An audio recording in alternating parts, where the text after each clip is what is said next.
So we'll continue the testis.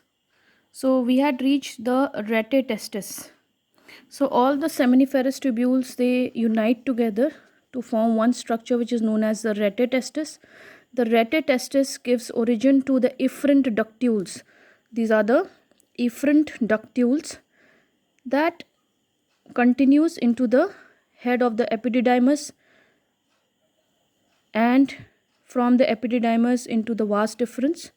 They just actually continue from the rete testis to the epididymis, and this portion is known as efferent ductules. Then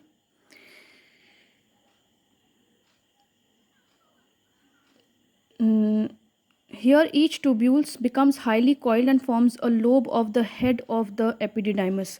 So they unite together, highly coiled, and forms the head of the epididymis, lobe of the head of the epididymis, this particular area. The tubules end in a single duct which is coiled on itself to form the body and the tail of the epididymis.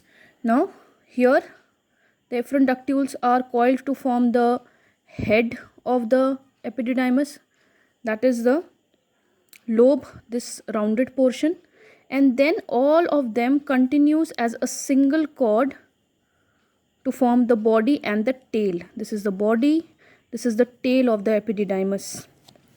It is continuous with the ductus deferens thereafter, and then it continues as the ductus deferens. So we saw that the seminiferous tubules, they unite together at one particular end.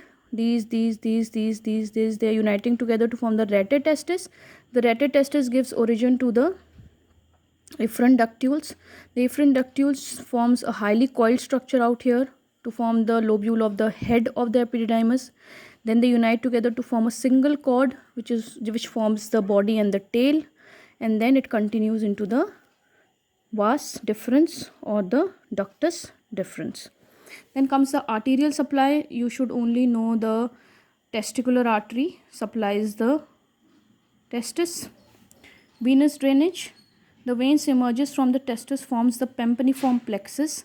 The anterior part of the plexus is arranged around the testicular artery, the middle part around the ductus deferens and its arteries, and the posterior part is isolated.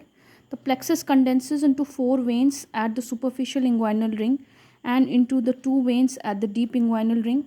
These veins accompany the testicular artery. Ultimately, one vein is formed which drains into the inferior vena cava on the right side and into the left renal vein on the left side. So you only should know that all these veins arising from the testis, they form a pampaniform plexus. Pampaniform means like tendrils, highly convoluted, and then they unite together like this.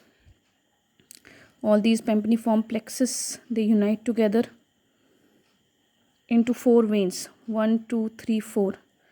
All these pampaniform veins or plexus of veins from the testis unite to form 2 veins, and then they drain into the right testicular vein, into the inferior vena cava, and unite together to form the left testicular vein which drains into the left renal vein and then directly into the inferior vena cava. Pampaniform means convoluted. All these veins becomes convoluted, unite to form 4 veins on the right side, 4 veins on the left side. These 4 veins unite to form the right testicular vein, the left testicular vein, and enters into the inferior vena cava on the left side by the renal vein. Then lymphatic drainage, just learn pre-aortic and para-aortic group of lymph nodes they drain. Nerve supply, the testis supplied by the sympathetic nerve arising from the segment T10 of the spinal cord. That's it. Just you learn the name of the supply. So this is all about the testis. Then here you can see the clinical anatomy. So unilateral absence of the testis, monarchism. If one testis is absent, it is known as monarchism, or bilateral absence is known as anorchism. Then undescended testis or cryptorchidism. The organ may lie in the lumbar, iliac, inguinal, or the upper scrotal region.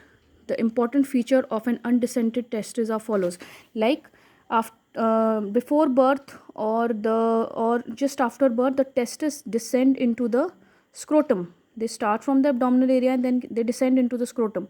But if due to some condition they are not able to descend into the scrotum and they lie in the abdominal or in the inguinal or in the scrotum, then this is known as undescended testis. They do not descend into the scrotum, they just lie at these particular places and not in the scrotum.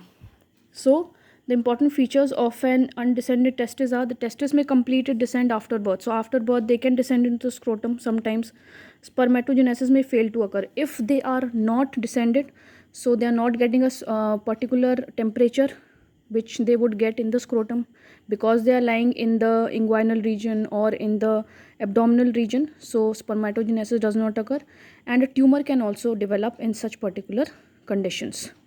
This condition can be surgically corrected.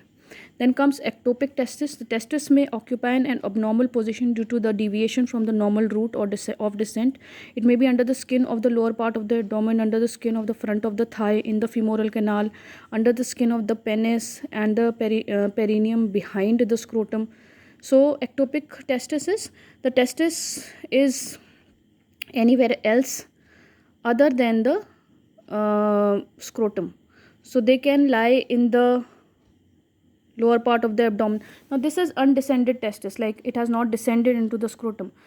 And ectopic is it has descended, but then also it deviates from its normal path, and it can lie in the lower part of the abdomen, under the skin of the front of the thigh, like here it can stay, and in the femoral canal, ma'am would have taught you what it is, under skin of the penis, in the penis also the scrotum can come, and in the perineum behind the scrotum. Behind the scrotum, in the perineum area, you know what is perineum, it can also lie there.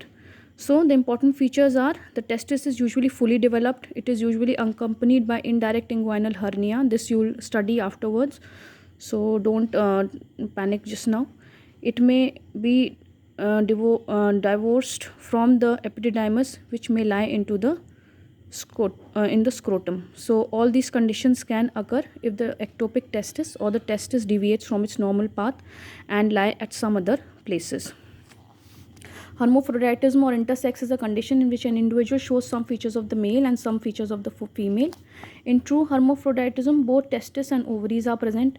In pseudo hermaphroditism, the gonads is of one sex, while the external or the internal genitalia are of the opposite sex. So hermaphroditism, you might be knowing, this condition in which both male and female sex organ can be present in a particular person.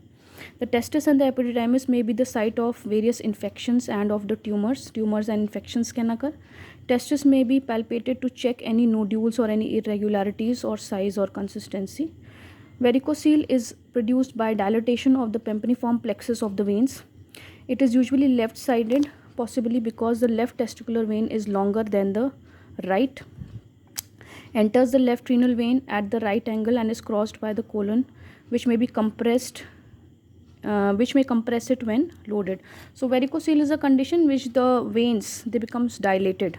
So this is known as varicocele, and it may be on the left side because left testicular vein is longer and it can be compressed by colon. So varicocele is the dilatation of the pampiniform plexus of the veins. So this is all about the testis. If you don't understand anything, you ask me tomorrow.